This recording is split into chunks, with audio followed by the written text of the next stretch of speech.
જૂનાગઢના રસ્તાઓ પર મોત ભમી રહ્યું છે। પ્રથમ વરસાદે જ મનપાના ભ્રષ્ટાચારને એવા ધજાગરા ઉડાડ્યા કે રસ્તા વચ્ચે બનેલી ખુલ્લી ગટરો નિર્દોષ નાગરિકો માટે મોતના કૂવા બની ગઈ। વાયરલ થયેલા સીસીટીવી ફૂટેજમાં જુઓ કેવી રીતે જીવતી જાગતી જિંદગીઓ પલભરમાં ગટરના પાતાળમાં ખાબકી રહી છે। દંપતી અને માસૂમ બાળકો ખરસી રહ્યા છે, પણ સત્તાધીશો ઊંઘતા ઝડપાયા છે। આજે જૂનાગઢ શહેર કોંગ્રેસ સમિતિની ટીમ અને અમારા વિપક્ષ નેતા લલિતભાઈ પરસાણા અને મહિલા કોંગ્રેસ સાથે સ્થાનિક લોકોને સાથે રાખી આજે કમિશનર સાહેબને જે 9 તારીખે જે અમે 19 મુદ્દાનું આવેદનપત્ર આપેલું એ આવેદનના મુદ્દાઓ યાદ કરાવવા માટે અમે આજે પ્રતિનિધિ મંડળ આવેલું।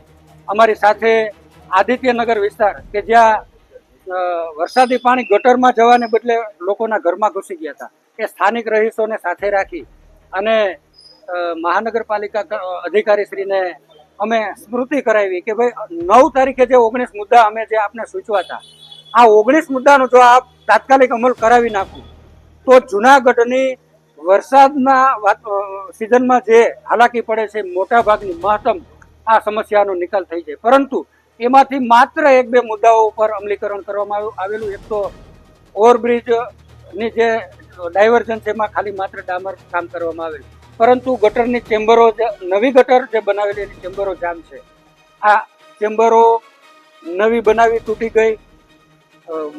ચેમ્બર જે ગટર લાઇનમાં પાણી જામ છે એ ગટરનું પાણી પૂરો ચાલુ કરાવવું, આવા અનેક મુદ્દા હતા। આ મહાપાપ સામે વિપક્ષ કોંગ્રેસે રણસીંગું ફૂક્યું છે। મનપા કચેરી ધણધણી ઉઠી છે। સૂત્રોચ્ચારથી વાતાવરણ ગરમાયું છે અને જવાબદારોને જેલ ભેગા કરવાની માંગ ઉઠી છે। આક્રોશ વચ્ચે મેયરે જનતાના દર્દને વિપક્ષી નાટક ગણાવીને ઘા પર મીઠું ભભરાવવાનું કામ કર્યું હોય તેવું જણાઈ રહ્યું છે। કોંગ્રેસે આવેદન દીધું, શું કીધું ધર્મ? જ્યારે ચોમાસું આવતું હોય છે ત્યારે નાના મોટા પ્રશ્નો ઊભા થતા હોય છે, ત્યારે માત્ર કોંગ્રેસને આવા ધ્યાનમાં રાખી અને આવા નાટક કરતા હોય છે। જ્યારે શાસક પક્ષના નેતાઓ જે હોય છે, જે પદાધિકારીઓ, કોર્પોરેટરો અને ભારતીય જનતા પાર્ટીના કાર્યકર્તાઓ જ્યારે મુસીબત પડતી હોય છે ત્યારે ફિલ્ડની અંદર એ જ જતા હોય છે, લોકોના પ્રશ્નો એ જ સાંભળતા હોય છે।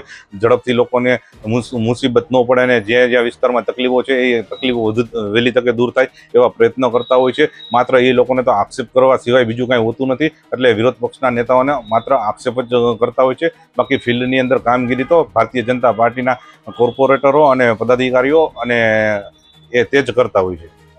સીસીટીવીના ખોફનાક દ્રશ્યો આખું ગુજરાત હચમચાવી રહ્યા છે। જોતા રહો ગુજરાત વંદન। ધન્યવાદ।